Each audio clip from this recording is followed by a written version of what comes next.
What's going on, everybody? Week 1 of the Overwatch League is officially in the books. I hope you all enjoyed opening week as much as I did, because there were some really good Overwatch games being played. The last 4 days didn't just provide me with entertainment, though.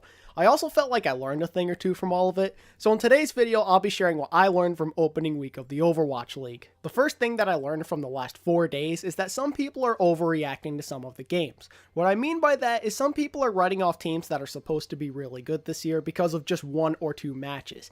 I can't even begin to tell you how many people I've seen say that one of these teams isn't good because they lost their first game. It's kind of ridiculous to do that if you ask me. Relax, everybody. It's a long season. Every team still has at least 27 more games to be played. It's kind of unfair to judge after just such a short amount of time, and I think it can be really hard to tell if a team's going to be really good or really bad. Which helps me transition into the next thing that I learned, which would be that it's incredibly hard to judge how good a team is, especially this early on into the season. If you need proof of that, then just look at some of the teams that people are saying didn't look all too good in their first game. Teams like the Dallas Fuel and the Los Angeles Gladiators fit this description. Both teams didn't play their best Overwatch during their first games. Dallas got embarrassed by the Shock, and the Gladiators only managed to take 1 map off of the Seoul Dynasty. But in both teams' second game of the week, they turned things around and looked a lot better. The Gladiators managed to win a close game against the Shock, and the Fuel dominated the Dynasty. If you need even more proof that it's hard to judge these teams, then just look at the San Francisco Shock and the Seoul Dynasty. Everyone was saying they're probably 2 of the top teams in the Pacific Division after the Shock destroyed the Fuel and the Dynasty won convincingly over the Gladiators. But then, in both teams' second games, they lost. The Shock lost to a Gladiators team that they're supposedly better than, and the Dynasty struggled against a Dallas squad that everyone was making fun of for getting blown out. And for the people who are writing off the teams such as the Spitfire because they suck in the current meta, please think carefully about this choice. The meta is bound to shift at some point, and I guarantee you that some of the not so good teams will quickly turn things around when that happens. It happened multiple times last year, did it not? The dive meta got destroyed when Brig got introduced, and the single healer and double sniper meta became a thing during the playoffs. Teams like the Spitfire and Fusion thrived off of these meta changes, while teams like New York and Boston became a lot weaker. What I'm trying to say here is that some teams may be able to turn things around even if they have a first bad stage, because meta shifts usually shake things up a lot. Teams like the Spitfire and Atlanta Reign, who don't look their absolute strongest during this meta, could look a lot better in a more DPS hero focused one, since some of their key pieces play very well on DPS. A team such as the Boston Uprising or Paris Eternal may do very well during the GOATS meta, but a lot worse when DPS becomes more important. Another thing that I learned is that some of these expansion teams have a lot of potential. It's a little too early to tell if any of them are going to be serious threats, because after all, like I said before, you can't really judge how good a team is just off of a couple of games, but what I've seen so far definitely does excite me.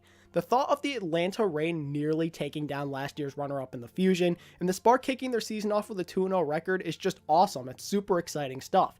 I thought that experience would give the original teams an upper hand over some of the new ones, but it seems like I could be really wrong about this. I'm pleasantly surprised with how well the expansion teams did in their first games. Some teams have even surpassed my expectations. One of these teams is the Chengdu Hunters. I expected them to be trash. I'll be honest, I had them dead last in my Stage 1 power rankings. I thought it would be extremely difficult for them to win games this stage, and yet they already have a win under their belt after just 1 match. It's too early to tell who's good and who's bad, but the potential is certainly there for a bunch of these teams. I also learned that we won't always be seeing the same composition during this stage. I thought for sure that we'd see GOATs like 100% of the time basically, but that's not the case at all. While it's still the comp played the most by far, there's a lot of other things we're seeing too. We've seen triple and even quadruple DPS with 1 healer or 1 tank. There's even been some single tank wrecking ball, which is pretty interesting. I wasn't sure how much Hamid we'd see coming into this stage, and it ended up being a lot more than I expected, which is just awesome. Another thing I've noticed is that some players are using heroes we wouldn't expect them to be playing. A lot of off tanks haven't just been sticking with the typical D.Va, Zarya, and Roadhog like with last year. They've been playing Sombra, who surprisingly has been very involved in this meta, and DPS players are even playing Ana. I love seeing a wide variety of compositions. We didn't see all too much of that last year, so this is a pretty nice change. Every hero has been played, and it's only been a week. I thought I'd add that on. Even Torb and Symmetra have been getting love.